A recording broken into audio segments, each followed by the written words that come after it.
they're telling Evos SG na wala kaming balak mag-Matilda like ever, like legit, no? Kasi again, ang mga first pick materials dito for Exe is the Selinas, the Lunox. Okay, there you go. The Eve ban. Evos SG opted to ban out the Eve. This is probably a Selena first pick for Execration. Let's see. First 3 bans for both teams, natanggal na nila, and Execration taking their time, hindi sila nagmamadali, ang daming options na open. You still have the Benedetta, you even have a Jawhead, you can even pick a Kufra if you want to. Ang dami talagang pwede. Well, for the side of Evos SG, para sa akin, napaka-familiar na opponent yung ganitong drafting na ginagawa ng Execration. It's like you drafted for your grand finals para sa the Execration. And Execration, feeling ko nga pwede pa nilang ilabas. Sa tingin nyo ba may ilalabas pa silang Bane Faramis dito? Pag nag-first pick Selena sila, Hindi. Mukhang ilalabas nila ang Jawhead. Magkakaroon ba ng seminar dito si Chakno kung paano mag-Jawhead? And Execration, they definitely go for aggressive playstyle. And ito, napaka-aggressive ni Jawhead, especially if early game ang usapan. Kanina nga lang do, midnight, Evos SG, they got the Jawhead pero hindi tayo nakikita ng aggressive rotations from Evos SG. They used that Jawhead a little bit defensively at talagang nag-go lang sila for skirmishes on actual big fights. Well, again, that's the problem of facing a Grok as a Jawhead. You can't literally make any offensive moves without a flicker. Kasi yun lang yung option mo, no, mag-flicker ka, hanapin mo yung target sa likod ni Grok, then try to take down that target. Kasi nga, ang ginagawa lang exacto is parang shield dito. Now, I like the Jawhead first pick from Execration. This is them understanding that Evos SG or Singapore in general doesn't really pick the Selena on the first 2 picks. Lagi nilang tina-third pick si Selena or banned on the second phase. So they opted to go for the Jawhead para makuha nila yung maximized zero pool with Chakno, and they let go of the Granger Benedetta para makuha nila yung Selena. So this is overall good understanding from Execration as to how Singapore likes playing with the 2 picks on the red side. This is quite scary for the side of Execration. This is the tempo setting heroes na hinahanap ng Execration. If they ever command yung rhythm nga, katulad sinabi natin, if they want to be aggressive, they can. But right now, hero stats ni Harith, it's a 100% Okay na. Pwede win na. rate. Pwede na. Ano pwede na? Hindi ko Pwede nakita. na. 100% win rate si Harith. Nako syempre, 1 game pa lang, pero 100%. 4 4 games. 4 games na ba? 4 games. So match 4 na. Ayaw nga pala, sorry.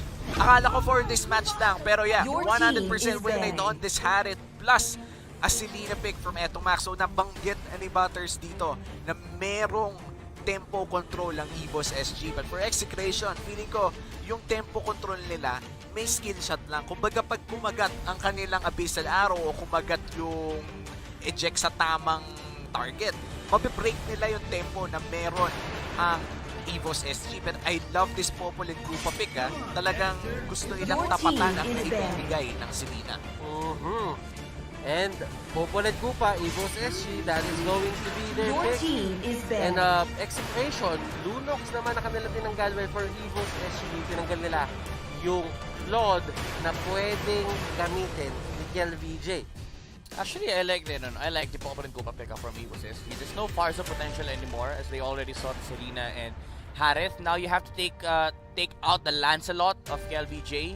Even if it's not the best assassin that Execration has played, it's really good against the lineup of Evos SG. Your Popper and Koopa, Benedetta, and Granger, napakahirap labanan ng Lancelot if you have these 3 heroes. Unless they're willing to let go of the Lancelot and pick up something on the sideline, like for example, the Parats. Para lang may ma-maximize nila yung fact na pwede kasing i-pick ni Execration yung Selena tsaka Lancelot. So most likely parang, alam mo, tinetelegraph lang ni Evos SG. Okay, maglalan Selena sa Exe, ang ganda ng first pick Barat sa atin sa second phase. Yeah, and they ban out the Pakito. Ibig sabihin, inopen nila yung sinasabi mong Lancelot and Execration. They ban out the Varsa, even if it's more of a reactive. Kumbaga, ayaw nilang may kalaban na Varsa on Evos SG side. Now, they have actually ang daming options ng Execration dito ngayon against Evos SG. The Selena against the Popolin Koopa alone would be a battle of information. But apart from that, the tempo could easily switch between 2 teams. The early damage coming in from Granger and Benedetta versus yung early potential na tumama yung mga skill shots neto ni Selena to the follow-up of the Jawhead. Again, Execration versus Evos SG, based on the first 3 picks alone, talagang magiging, ito, ano yung term nyo doon? Yung pag sobrang ma-action Bakbakan. Bakbakan? Well, balagbagan. Balagbagan. Mga Action Jackson. Action Jackson. Madami. Hinahanap ko yung term eh. Kasi merong Action Jackson eh. Marami. Any last? Oo. Ayan ay last. Oy, I pero like ito, it. Lance and Uranus, ang last pick ng Execration, last 2 picks rather, Evos SG, they go for Rafaela, which means there is a probability na kumuha na sila ng tank side laner kasi nga medyo kulang yung kanilang tanking potential. There's two ways to go about this for Evos SG. Tama yung sinabi ni Banis kanina, tank. Semi-tank actually, they're like the heroes of Yuzong, Mabarats. Pero one thing that they could go for is they can flex the Benedetta XP lane and they can actually go for a Hayabusa gold lane. Wow, that is gonna be a big turn for Evos SG if ever. But I want to point out the Rafaela pick. I like this Rafaela pick mainly because it answers a lot of the... Oh wow, they're actually gonna flex the Benedetta, but they're not gonna go for a gold lane Hayabusa. They're gonna go for the Alice instead in the gold lane. Panapat dito kay Kendra. It is a great catch. Madali siyang makapag-zone out ng mga tao sa sarili nilang mga comfort zone, specifically yung mga Zaman Force. And this is going to be interesting. Evos SG, are they gonna take us to a game number 3? But right now, we will introduce the players with their heroes at kung hindi tayo papasok sa Land of Dawn, yung bilog na naman ay lalabas anytime soon. Nasaan yung sound effect? Hindi nyo naman ginawa eh. Ba't yung sa akin inaasa lahat? Ay, pasensya na kapatid. Papasok na tayo sa ating game number 2. Ano yan? Ako na play-by-play, ako pa sound effects? Siyempre. Siyempre, kaya ka nga. Alam mo, dagdag bayad yun. Dagdag 500 per game. 500 per sound Okay. effect. Pero mamaya na tayo mag sound effects. Let's head out to the Celestial Palace for game number 2 na Evos SG versus Execration. And at I think this is standard rotations coming in for the side of Evos SG. Medyo gusto lang nilang maging safe, kumbaga. Tinitikitan na nila si Granger. Alam nila kung ano nangyari in game 1. Yeah, you know what? Honestly, I would have preferred the Esmeralda pick for Evos SG over the Alice. Kasi gets ko yung idea. You're against Uranus, pero you're also against a Harem. Medyo losing match na kagad yun for Evos SG.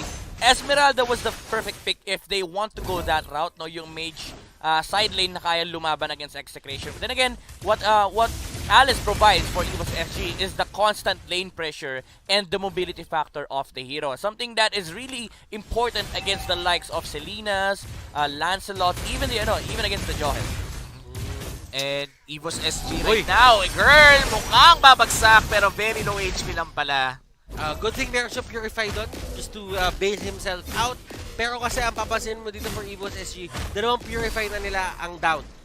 And this is gonna be big for Execration dahil ang first turtle natin ay mag-spawn ng 35 seconds from now at medyo malayo pa ang cooldown ng Purifies na yun. It's gonna be a big advantage for Execration. Kendra, confidence showing already with that TP. Binabawian nung kanina ng game 1, pinatay mo ako. Ngayon lugi ka sa akin sa matchup, lagot ka sa akin. Pero alam mo, focusing on Evos SG a bit more dito, Soul, he is one mean Benedetta player. Isa to sa mga favorite heroes niya, ginamit niya to halos dati. But Soul will just try to get away. Ayaw niya makipagsuntukan. Medyo mas mahaba kasi yung espada ni KillVJ ngayon. Medyo mas masakit. Level 4 na rin ang Lancelot na against a level 3 Benedetta. So medyo egol talaga. They don't want to go for that fight. Pero Turtle, bilis bumagsak. Mabilis talaga bumagsak, men. Pero yun, hindi mabilis ang Hindi mabilis. Well, mabilis. Mabilis yung sa sobrang bilis nga, akala mo hindi na mabilis. Oo. Sa sobrang bilis, akala ko hindi na mabilis. Tama yan. But, kill BJ. Nakuha niya yung turtle, pero hindi natin nakikita yung sa baba. So, isipin nyo na lang, siya yung nakakuha niya. Oo nga. And that gives Execration a big gold lead, at least for the early game. First blood plus turtle, that's an immediate 800 gold lead para sa Execration. Ano kayong gagawin nila dito sa tempo na sila yung nag-start? Kumbaga sila yung naglapag ng unang paa sa sayaw na mangyayari in this game. And tignan mo yung pwesto dito na Execration, doon sa mapa ng Evos SG, masyado silang tapak dito sa may mismong gitna na ng tier 2 at tier 3 turrets. gusto pumunta sa Singapore na rin siya. Nako. Baka nga nasa Poland na dong, papasok na doon sa inhibitor. Ano gusto pumunta? Di ba nasa Singapore Oo nga naman? pala, oo nga pala. Oo Tama nga. naman, Oo, tama naman. naman. Anyway, dito sa Execration for the Lancelot na. Again, sabi mo kanina na sila yung unang umapak dito sa dance floor ng Execration. They have a Selena, so they can get they can take resources much faster compared to Evos SG, and they're also playing Lancelot. As a Lancelot in a game, you'd want to establish at least 1,000 gold lead. Then you start taking up the resources of the enemy kasi kailangan leading ka talaga against the enemy para ma-burst on mo yung mga targets na gusto nyo patayin. And si Soul ang magiging target sa may kabila, but Kelra still alive! Oh, wow! Wow! Grabe yun. Ang galing ni Kelra dito, humanap ng lusot doon sa rotation ng 4 na tao. Evos SG, 4 yun. 4 na tao ang iniwasan ni Kelra pero they're gonna go for the third instead at mukhang wala na magagawang Execration. Joke lang! Naubusan ng minion. Naubusan ng minion indeed. Potato. They might just actually give this up kasi nandito si Chaknu. Yeah. Ayaw nila pahuli pa. And si Pokemon dito. Oh! Naman, unstoppable force. Panis! Pero look at that arrow. Connection. Chak to max. Nako, it's gonna be another Pokemon na nahuli. Game 2 na, gotta catch 'em all pa rin, Butters. Gotta catch 'em all, Kelra. Wala na siyang torre dito, pero he seems to be happy kasi nakakuha siya ng isang kill and never pa siya natitake down kahit may 4-man rotation na naganap. And speaking of 4-man rotations, nakaganti naman ang Execration doon sa taas. Actually habang nangyayari yung 4-man rotation, nagkaroon ng cross-map play si Execration, sila pa nakakuha ng kill. It's a third for a kill at mukhang turtle pa nga mag-secure ng Execration dito unless may steal na magagana pero Lancelot yan at Soulful na.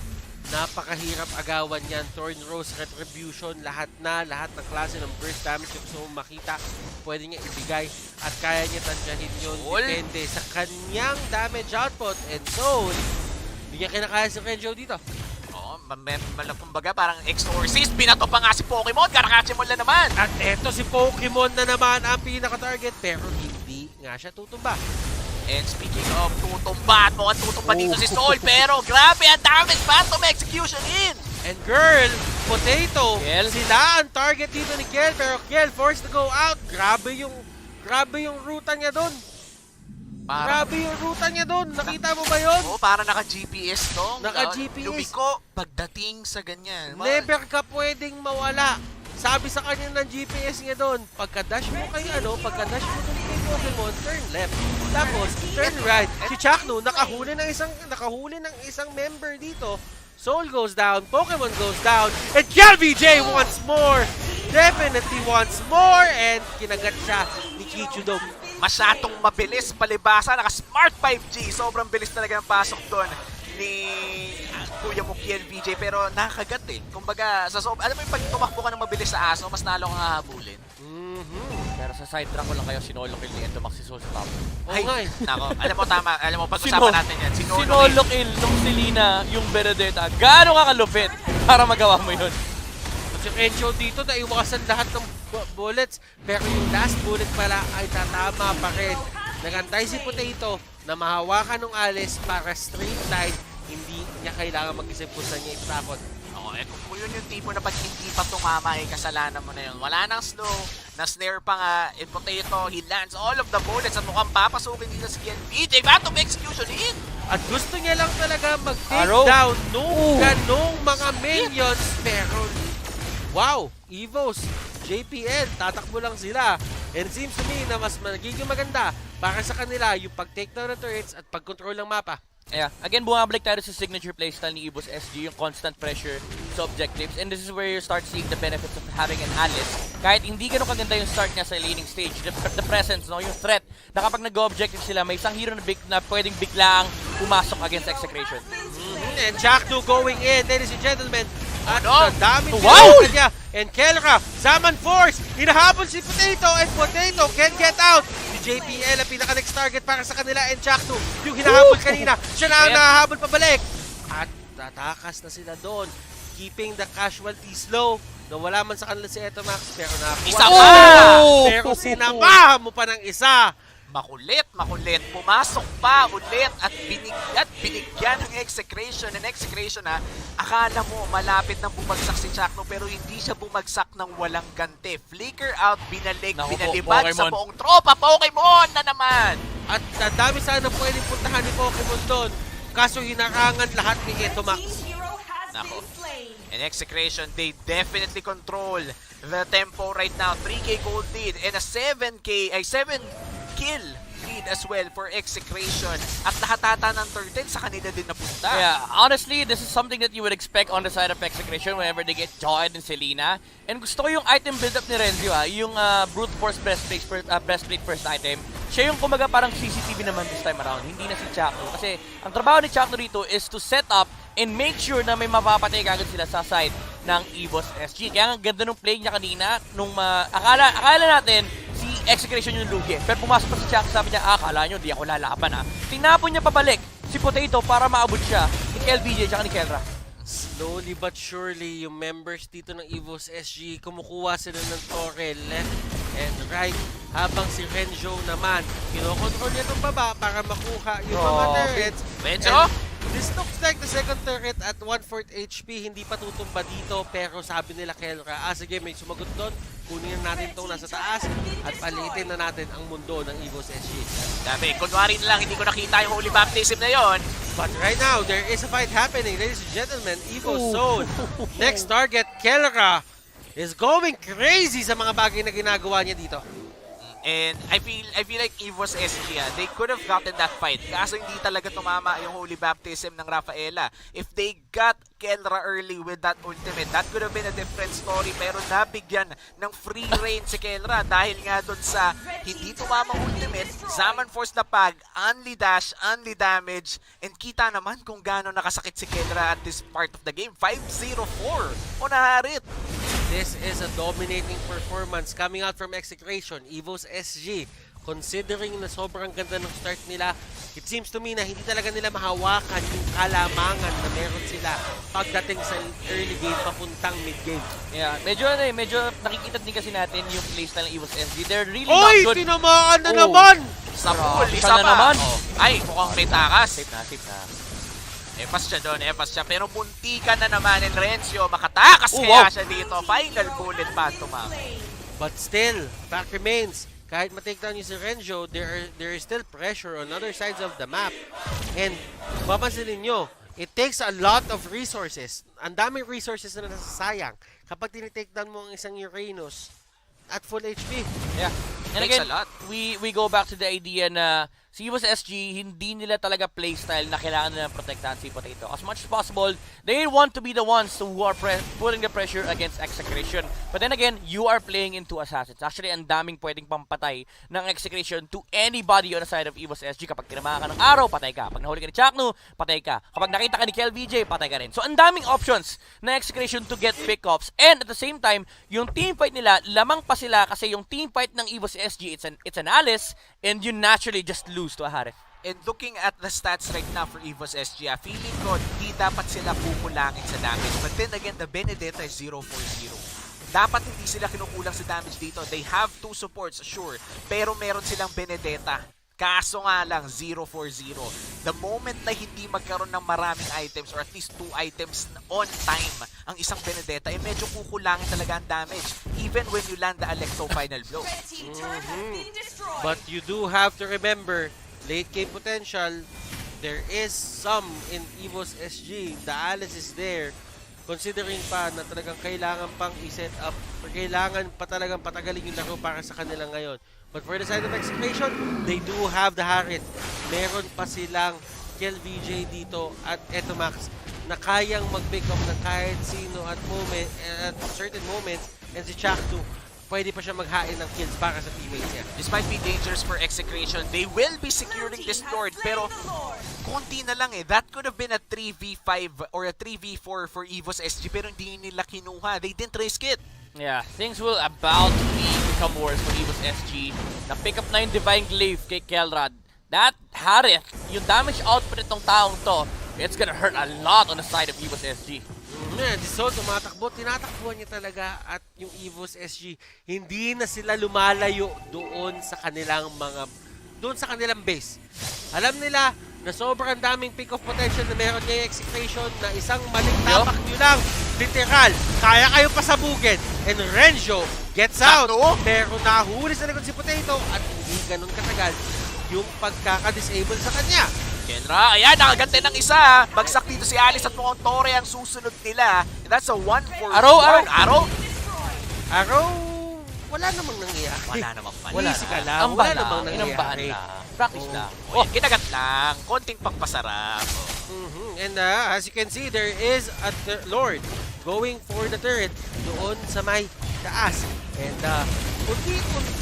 unti-unting nawawalan dito ng space ang side ng Evos SG at tumama na naman kay Soul. Pero Soul is much more ready sa mga ganyang areas. Kumbaga parang may arrow to the heart, laging may arrow to the soul naman dito sa ating game. Grabe si Ito, Sobrang lalim naman. Sobrang lalim. Imagine mo dong, sobrang lalim ng abyssal arrow, lumulusot na sa puso, diretsong kaluluwa na. Ganong asintado si Ito Max.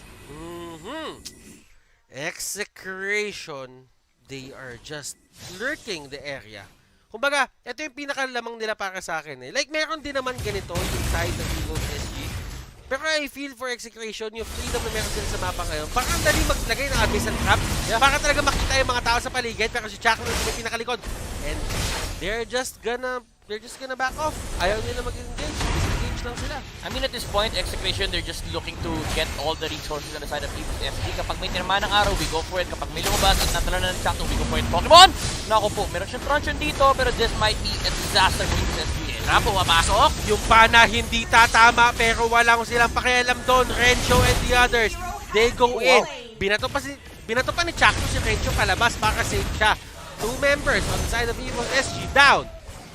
Renjo and the others, andito sila sa area and si Selena nasa labas. Bato na siya ng bato ng pana at hindi na naman tatama pero those are good arrows kasi laging nasa-zone out, laging na-isolate yung ibang members ito the side ng Evos SG. At eto na si KLBJ going in!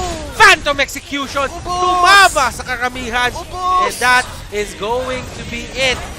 Walang buhay dito para sa side ng Evos SG and Execration. They take the series with a 2-0